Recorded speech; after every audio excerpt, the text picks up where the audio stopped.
Sédomongbè. Maouho. L'eau. Holomi lomi. Dans zipotoué. Jan y fait. Sédomongbè. Maouho flagbedi do Fongbé. Tonu mido Sédomongbè si agbasa. Mi clever sekple lobona levo kendo gbeido. Pevile do koji. Boyin kotoyin Habacuc.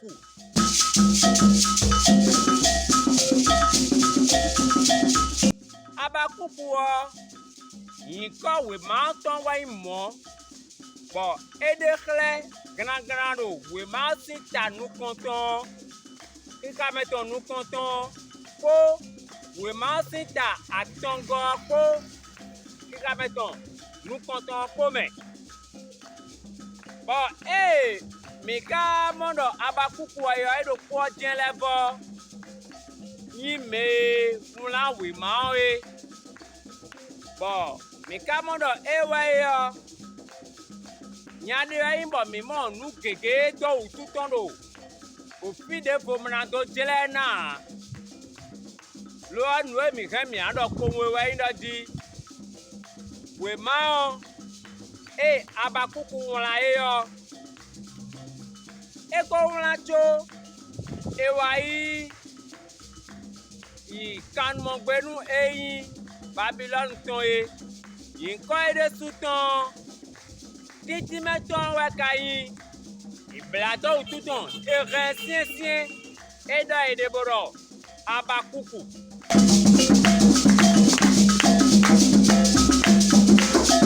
Nukai mo wetan weka wala we ma mon koton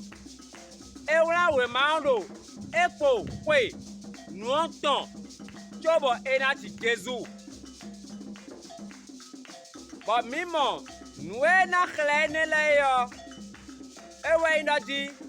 ekenu do Babylon si mele o yina wa pa Jerusalem o ekende obodo eku kasa do lili me o meji egbe o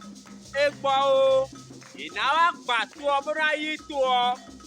bonu ene o ena wa be jije no mina plindo di azan to mo Babylon si mele o ye biya to me boa gba to o bi be jije ton epopo enu otan aton sobo ena ti Jesu ibe nu mo nkoton ko tatewe kai o ko tai wema Habacuc ton ko tawe Simonu wulu Habacuc ton Simonu nukuruma mo jenu me gba iha tonu Habacuc mo sina.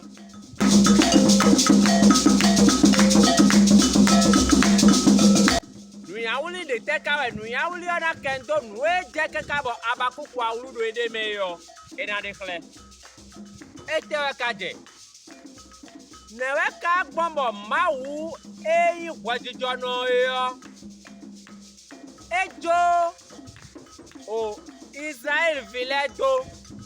boyedo nukon yi wedo kwakuku me kaka wa te piene o Habacuc mo nukun jeme ya bo wego etewe ka newe ka gbon bo mawo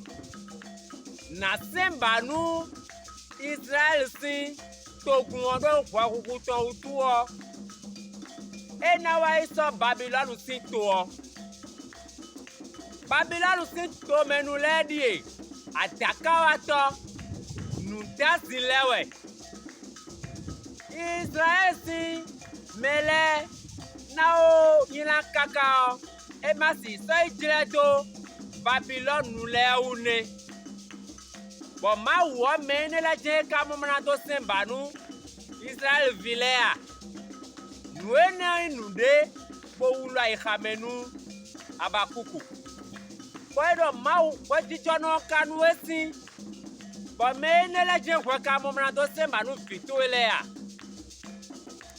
Nous quoi comme qu'à coudir à cause avec Canada. Nous ne là et boutodo Habacuc. Si nous comptons et maune wa ina dire. Babylone nous l'aide souvent. Yela na wa du basin. Kaka je fini Habacuc eko monsinu nous cambio ton. Lo abanu edo nous kon iwe do we ma mewe do Habacuc si we ma me e na mondo di nous comptons ma wode khla we ino jide mi le mi do tiebo nous mi do iwe no tiebo me de ku kado o pepe ma do de wo ado ko de ma do de wa wa che ne ma wo do me we de tin ko to wa nu mo kotona mi go si fine e wa na ti me do ba e jeha bo mi le an to senu Israel file ni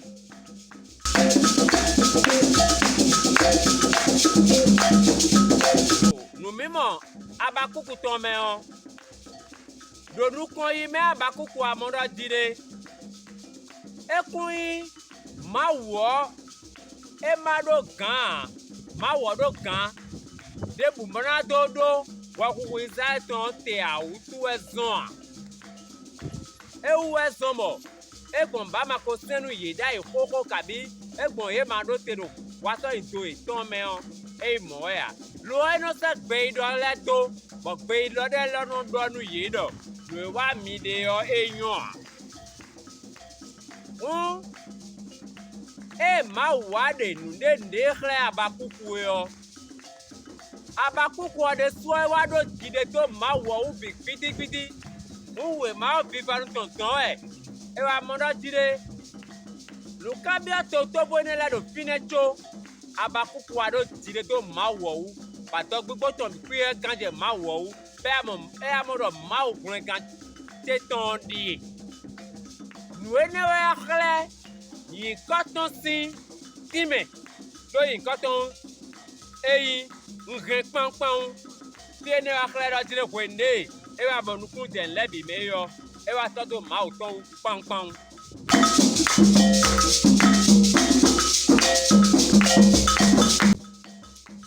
me wa kai beto nu kun de di eyi we ma ton Habacuc kereje mimo be beto nu kun de di lo abonu ekana ba nu do me bona ba to nu ganji ma we ne sin nu kan bi to luru ton ma wo de sina hande me mi go si fine mi na kan bi do never Kristo kan di de khla gbondo we ma me mi ha we ma daton atongo si khikabe waton ko apotonu kunwe ko mi na moroje ko gbe ihun gan aton ezan ro fine do we po ene leme de ezan ton ro fine mi wa do to baba na ko gbe de ezan bo do do kun gan na emewe de Kristo osin eblode lorúkọ ime mi na moroje Kristo ime wiwe me Israel ton bo mi na mo ene odo Habacuc si we ma ta we go kika meton ene go mi na mo ro fine nkle o me de Kristo indi de kle gbon yo ene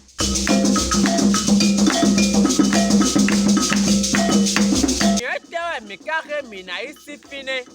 si we ma ene ome bona sando gbeza mi ton ndi toton ba ekran kwa lonu mi no peti zonle mi ton me nu ya we ino jide dandan mewe ma wode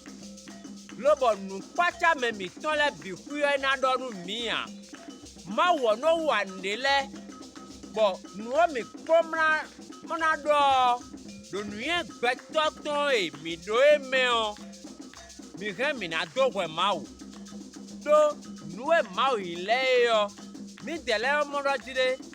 ma wo kwa dijo no we ma wo memi mewe ma wo nlewe e maka si ku blo mone mi so nue ile do ko mi no amoro jire nue ile do mi ko we yo e ma je ka ma une do nue nko ilo yin mene e o nue je ka ma we tun e mi dele we tun nu lo po emi do na blo be na yonu mi we ndo jire nu jija je do mi jibo mi kan bi o ma o ko ne ma do ko de nu mi an jide je mi na do do tutun ko na jokodo do e de su do mi bro jire ayi do ko na wa kan bo nu mi na mo nla be ku ivan amo ku yonu ko dia eyo mi sra inu ko ku mo a lobonado medele khanu mi ewayi made a loko do mo jangi on mewe bo mi do ko se bro mi mo mi we eno yoredo kwateru musa meka khokodo ni bonu jijande wa tiyan me onkeon ena wa so do tenton me abo ato imi makimo sonu e bo ekana mo nuo bena yo ponu nukun me kada so ene wa bodo nu binu vila de simewe eno yo no yo do oh tibazo esitelwe ba eyi oh musasi asi ewa no wa so ene o beno yo ponu mi ena chenu mi do etewu mi pon mi bó se kó mi dọ́ ẹ bó inú yẹn sí mi hàn mi nù lẹ́bọ̀ mánu àgbẹ̀ mi tán lẹ́ mẹ́ mi kó tún lẹ́ ẹ ẹni lẹ́bi kú yọ àléwẹ̀ ìmọ̀ mi nù dúdú ẹ̀ tí ẹ kẹrẹ tí ẹni mi nà gbọ́ vivọ àjànùgbà họ bó sọ gàsọ sọrọ mẹ ẹ yìí kọjá gbé.